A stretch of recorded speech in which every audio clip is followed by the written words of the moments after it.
Ouais, bonjour à tous. Quelle diversité dans cette église. Quand je vois ça, ça me fait du bien à moi. J'espère que ça vous fait du bien à vous aussi. Et puis, on est sous le regard du Seigneur. Alors, déjà, merci d'être là. Aujourd'hui, le thème, c'est faire périr et périr. Et ça, c'est un sujet qui n'est pas souvent prêché. En tout cas, je n'ai pas entendu depuis plusieurs années. Et puis, c'est dérangeant. Par bien des aspects, c'est très dérangeant même. Le chrétien, il doit quand même connaître ces aspects-là.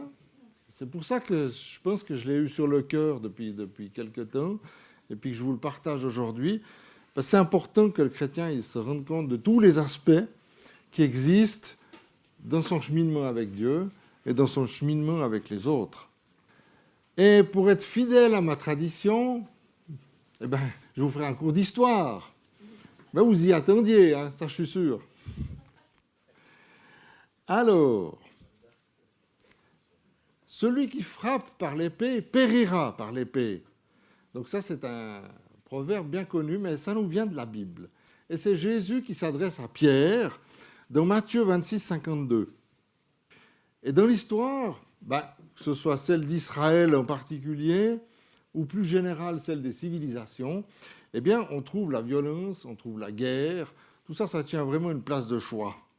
Et en ce moment même, d'ailleurs, où je vous parle, il y a 7 conflits majeurs de par le monde et des groupes armés qui sont dans d'autres coins, qui se tapent dessus depuis un certain temps. Et je vous citerai l'Ukraine, évidemment, mais il y a aussi le Yémen, l'Éthiopie, le Myanmar, Haïti, la Syrie, les pays d'Afrique qui sont touchés par la vague islamiste, et l'Afghanistan. Là, j'ai une source, si jamais, c'est la BBC qui a bien fait son travail. Et alors, pour illustrer mon propos, je ne vais pas prendre des trucs un peu trop compliqués. Je vais prendre des cas dans l'histoire de France. C'est pourquoi que là, vous voyez, en haut, l'ami François de Guise, et en bas, un peu plus flou, Jean de Poltrot de Méré. 18 février 1563, c'est quand Jean de Poltrot de Méré a assassiné François de Guise. Il faut savoir que François de Guise, c'était le chef de la maison de Lorraine à l'époque, qui était en lutte ouverte contre les Montmorency, d'un côté, et puis le pouvoir royal de l'autre. Et donc, c'était une période extrêmement troublée, parce qu'en plus, il y avait eu la Réforme, et que ces coquins de Huguenots commençaient à se propager beaucoup dans la France. Et donc, Jean de Poltrot de Méré, lui, il avait dans l'idée que ça ne pouvait pas jouer cette maison de Guise, puis qu'il fallait faire quelque chose. Sinon, le protestantisme, il n'allait pas continuer. Et derrière de Méré, on trouve l'amiral de Coligny, vous verrez tout à l'heure. L'amiral de Coligny, qui est bien entendu le chef de file à un moment donné des Huguenots en France. Et donc, voilà, on est toujours là, le 18 février 1563, de Méré assassine François de Guise. Mais ça a des conséquences, parce que par rapport à la suite, on voit ici l'amiral de Coligny et Henri de Guise le Balafré. Henri de Guise le Balafré, qui est le fils de François de Guise. Il s'est passé un fait extrêmement grave dans la nuit du 23 au 24 août 1572, c'est la Saint-Barthélemy. Et là, le duc Henri de Guise, dit le Balafré, s'est vengé de l'amiral de Coligny et l'a fait assassiner. Je vous épargne tous les détails parce que de Coligny, il a été blessé le jour avant, il était dans un lit, et puis ils sont venus, puis ils l'ont balancé par la fenêtre, et puis voilà.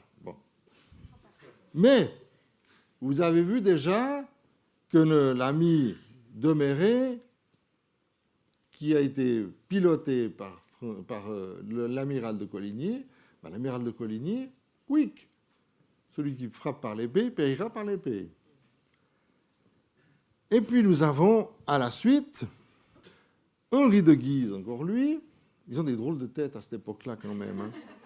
Et puis Henri III de Valois, dernier roi des Valois d'ailleurs, roi de France. Et pour cet ami Henri de Guise, dit le Balafré, ça s'est passé le 23 décembre 1588, où Henri III la tire dans un traquenard et le fait tuer par ses spadassins. De nouveau, paf, celui qui a frappé par l'épée périt par l'épée. Et ça continue. Hein. Je vous dirais que Henri III a été assassiné par un moine fanatique qui s'appelait Jacques Clément, par un coup de poignard. Puis Henri IV, son successeur, il était tué par le couteau de Ravaillac, mais il n'était pas tout blanc non plus. De nouveau, frappé par l'épée, périt par l'épée. Et tout ça pour des questions de pouvoir, de prestige, de gloriole. Mais comme disait l'Ecclésiaste, et attention, vanitas, vanitatum et omnia vanitas. Vanité des vanités, tout est vanité. Et ce qui est amusant dans l'Ecclésiaste qu'on vient de finir avec ma femme, là, c'est que vanité, ça se traduit aussi par buée. Et buée, c'est souvent la durée de la vie humaine dans la Bible. Alors imaginons que quelqu'un qui a frappé par l'épée, il échappe à être frappé lui-même par l'épée. Ça peut arriver, hein. On voit tout le temps des méchants qui s'en tirent. Enfin, ils ont l'air de s'en tirer. Pourtant, la parole de Dieu nous dit qu'il y a un jugement terrible qui vient bientôt. Et de celui-ci, nul n'échappera. L'épée est Dieu. Dans l'Ancien Testament, on voit Dieu qui utilise des armées contre d'autres armées ou des personnes contre d'autres personnes et qui utilise souvent l'épée parce qu'à cette époque-là, c'était répandu. Hein. Donc c'était vraiment l'arme de prédilection. Et à ce propos, j'aimerais vous lire quelques passages édifiants.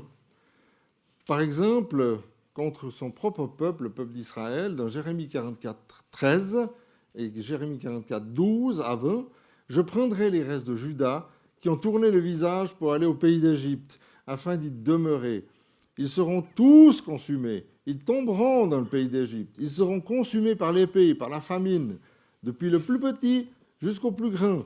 Ils périront par l'épée et par la famine, et ils seront sujets d'exécration, d'épouvante, de malédiction et d'opprobre. » Et dans le verset 13, « Je châtierai ceux qui demeurent au pays d'Égypte, comme j'ai châtié Jérusalem par l'épée, par la famine et par la peste. » On trouve aussi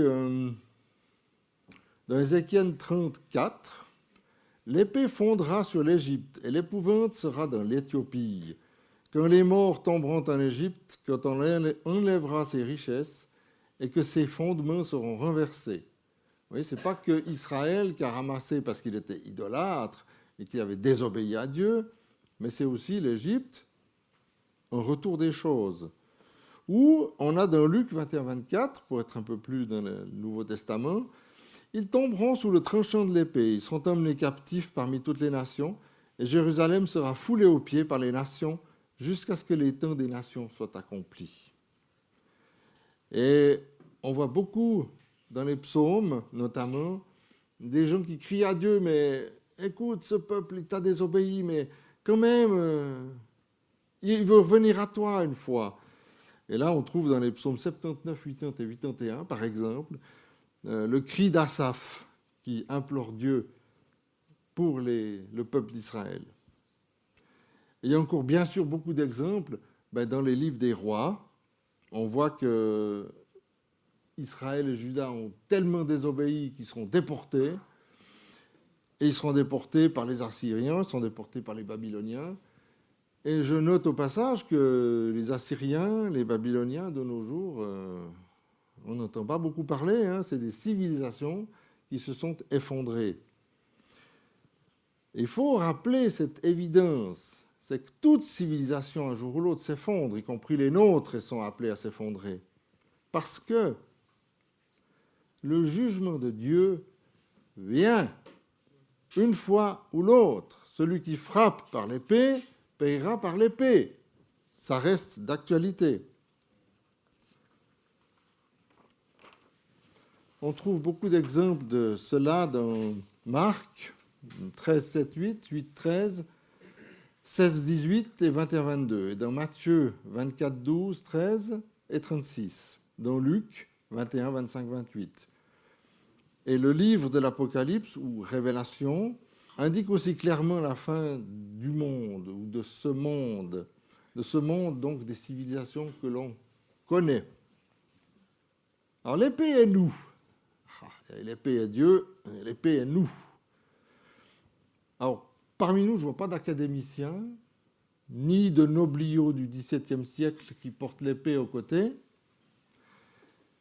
Bon, alors en théorie, on ne peut pas porter un coup d'épée à quelqu'un.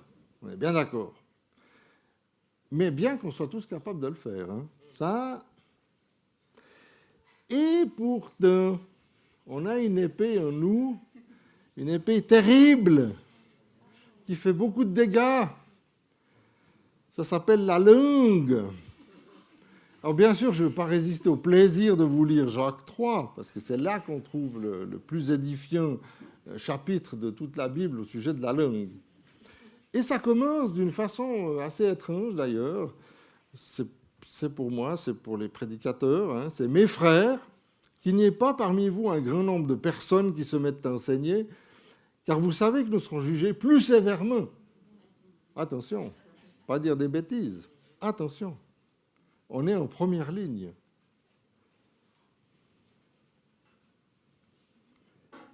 Et je continue. Nous bronchons tous de plusieurs manières. Si quelqu'un ne bronche point en parole, c'est un homme parfait, capable de tenir tout son corps en bride. Et si nous mettons le mort dans la bouche des chevaux pour qu'ils nous obéissent, nous dirigeons aussi leur corps tout entier. Voici même les navires, qui sont si grands et qui poussent des vents impétueux, sont dirigés par un très petit gouvernail au gré du pilote. De même, la langue est un petit membre, elle se vante de grandes choses. Voici comme un petit feu peut embraser une grande forêt. La langue aussi est un feu, c'est le monde de l'iniquité. La langue est placée parmi nos membres, souillant tout le corps et enflammant le cours de la vie, étant elle-même enflammée par la géhenne. Toutes les espèces de bêtes et d'oiseaux, de reptiles et d'animaux marins sont domptées et ont été domptées par la nature humaine. Mais la langue, aucun homme ne peut la dompter. C'est un mal qu'on ne peut réprimer. Elle est pleine d'un venin mortel. Et on a beau faire, je ne sais pas si vous avez constaté, en tout cas moi j'ai constaté, on a quand même des paroles mauvaises qui s'échappent de notre bouche. Par elles, nous bénissons le Seigneur notre Père, et par elles, nous maudissons les hommes faits à l'image de Dieu. De la même bouche sortent la bénédiction et la malédiction. Il ne faut pas, mes frères, qu'il en soit ainsi. La source fait-elle jaillir par la même ouverture l'eau douce et l'eau amère? Un figuier, mes frères, peut-il produire des olives ou une vigne des figues? De l'eau salée ne peut pas non plus produire de l'eau douce. Et puis là, il y a un petit rappel à faire, mais avec quelque chose qui va nous remonter juste derrière. C'est dans Romains 3, 23, Paul dit « Car tous ont péché et sont privés de la gloire de Dieu. » Paf! Mais verset 24, « Et sont gratuitement justifiés par sa grâce, par le moyen de la rédemption qui est en Jésus-Christ. Car sans cette grâce, nous sommes sûrs de périr après avoir fait périr. » L'épée est Jésus. Jésus, vous vous souvenez, il était dans le jardin de Gethsémane avec ses disciples. Et puis, ça sentait la faim, hein, les Écritures le disent. Il leur dit de veiller et prier avec lui. Et en réalité, ce qu'ils ont fait, c'est qu'ils ont dormi. Ils sont endormis. Et puis, quand finalement ils ont été réveillés, ils ont été brutalement remis à la réalité parce que tout à coup, des bruits de pas nombreux sont fait entendre. Et voilà qu'il y a une troupe qui s'avance avec Judas à sa tête. puis toute une équipe armée derrière. Wow, ils étaient costauds. Et puis, ils viennent pour se saisir de Jésus, bien sûr. Et voici que Simon-Pierre, qui avait une épée, la tira, frappa le serviteur du souverain sacrificateur et lui coupa l'oreille droite. Ce serviteur s'appelait Malchus. Jean 18, 10. Mais Jésus lui rétorque dans le verset suivant, « Remets ton épée dans le fourreau, ne boirai-je pas la coupe que le Père m'a donnée à boire ?» Et, avant sa passion, Jésus opère un dernier miracle. Ceux qui étaient avec Jésus, voyant ce qui est arrivé, dirent « Seigneur, frapperons-nous de l'épée ?» Et l'un d'eux frappa le serviteur du souverain sacrificateur et lui porta l'oreille droite. Mais Jésus, prenant la parole, dit « Laissez, arrêtez !» Ayant touché l'oreille de cet homme, il le guérit. Les 4 évangiles parlent de la blessure faite à cet esclave, mais seul Luc décrit la guérison physique de celui-ci. Ça fait l'objet d'une autre prédication, une autre fois. Mais c'est pour dire que le serviteur, il peut de nouveau entendre. Mais Jésus a bien parlé d'épée lui-même. Il a dit, dans Matthieu 10, 34 et Luc 12, 51, « Ne croyez pas que je sois venu apporter la paix sur la terre. Je ne suis pas venu apporter la paix, mais l'épée. » Ah, il y en a qui suivent, hein. Ça fait plaisir. Et il conclut, « Pensez-vous que je sois venu apporter la paix sur la terre ? Non, vous dis-je, mais la division. » Et puis ça, c'est dur à entendre, parce qu'on se dit, mais Jésus, quoi, c'est l'amour de Dieu, c'est celui qui a ressuscité pour nous. Puis là, il vient apporter la division. Mais oui, parce que rien que le nom de Jésus, ça divise. Rien que ça, c'est paf, clair et net. Parce que plein de gens s'entêtent à croire dans d'autres choses. Ils cherchent dans les religions, ils cherchent dans l'ésotérisme, ils cherchent dans l'occultisme, toutes sortes de choses pour arriver au salut. Il n'y a pas 36 saluts. Il y a le chemin, la vérité et la vie, ça s'appelle Jésus-Christ. Et ce qui me rend parfois triste, c'est de voir que ceux qui s'entêtent comme ça, jusqu'au bout, il y a des conséquences terribles. Et il sortit un autre cheval, roux. Celui qui le montait reçut le pouvoir d'enlever la paix sur la terre, afin que les hommes s'égorgeassent les uns les autres. Et une grande épée qui fut donnée. C'est dans Apocalypse 6.4. D'ailleurs, Zacharie, il relate ce cheval roux et ce cavalier. Zacharie, c'est quand même 5e siècle avant Jésus-Christ. Donc, il relate ça dans Zacharie 1.8 et 6.2. Alors, après tout ça, je vais quand même faire une petite conclusion. Là, vous voyez l'apôtre Paul. Et il est représenté avec une épée. Ce qui, a priori, ne semble pas être très chrétien, on est bien d'accord. Mais il s'agit de l'épée de l'esprit. Et là, ça change tout. Ce n'est pas une épée pour faire périr. Quoique, bon. Et bien sûr, l'apôtre Paul, il a décrit dans Éphésiens 6 les armes qu'on doit utiliser comme chrétiens. Parce qu'on est un peu démunis. On a Jésus-Christ, on a tout ça, mais concrètement, qu'est-ce qu'on peut faire contre les attaques du malin ? Eh bien, voilà la réponse. Revêtez-vous de toutes les armes de Dieu, afin de pouvoir tenir ferme contre les ruses du diable. Car nous n'avons pas à lutter contre la chair et le sang, mais contre les dominations, contre les autorités, contre les princes de ce monde de ténèbres, contre les esprits méchants dans les lieux célestes. C'est pourquoi prenez toutes les armes de Dieu, afin de pouvoir résister dans le mauvais jour et tenir ferme après avoir tout surmonté. Tenez donc ferme. Ayez à vos reins la vérité pour ceinture, la vérité. Revêtez la cuirasse de justice, justice de Dieu. Mettez pour chaussure à vos pieds le zèle que donne l'évangile de paix. Prenez par-dessus tout cela le bouclier de la foi, paf, avec lequel vous pourrez éteindre tous les traits enflammés de l'ennemi. Prenez aussi le casque du salut et l'épée de l'esprit qui est la parole de Dieu. Face au diable, une épée humaine, rien du tout. Mais avec l'épée de l'Esprit Saint, c'est une autre affaire. Et on se rappelle bien, ce n'est pas contre la chair et le sang qu'on combat.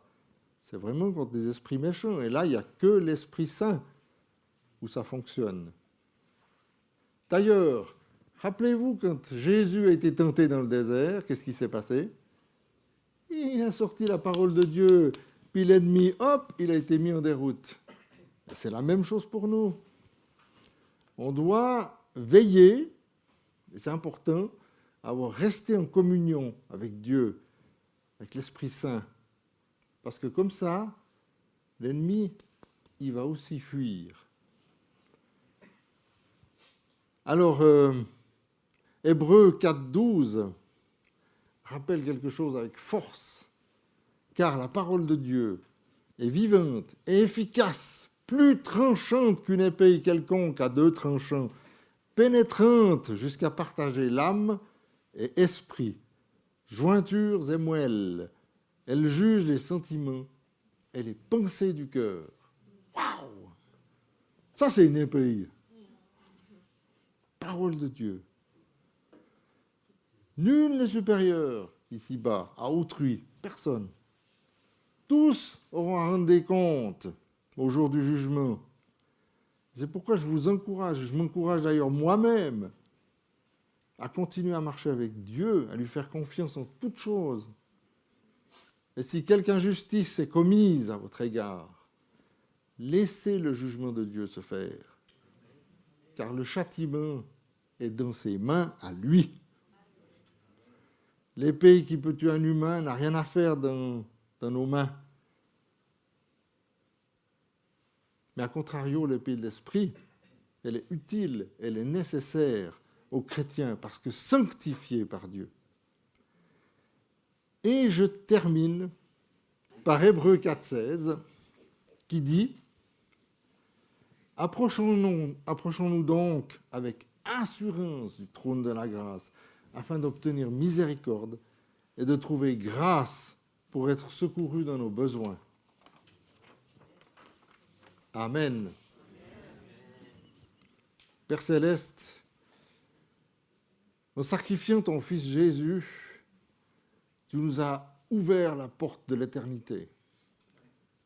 Tu nous permets d'entrer dans ton royaume, Seigneur, à la fin des temps, où tous auront à rendre compte devant toi, mais où nous sommes plus que vainqueurs par le sang de Jésus.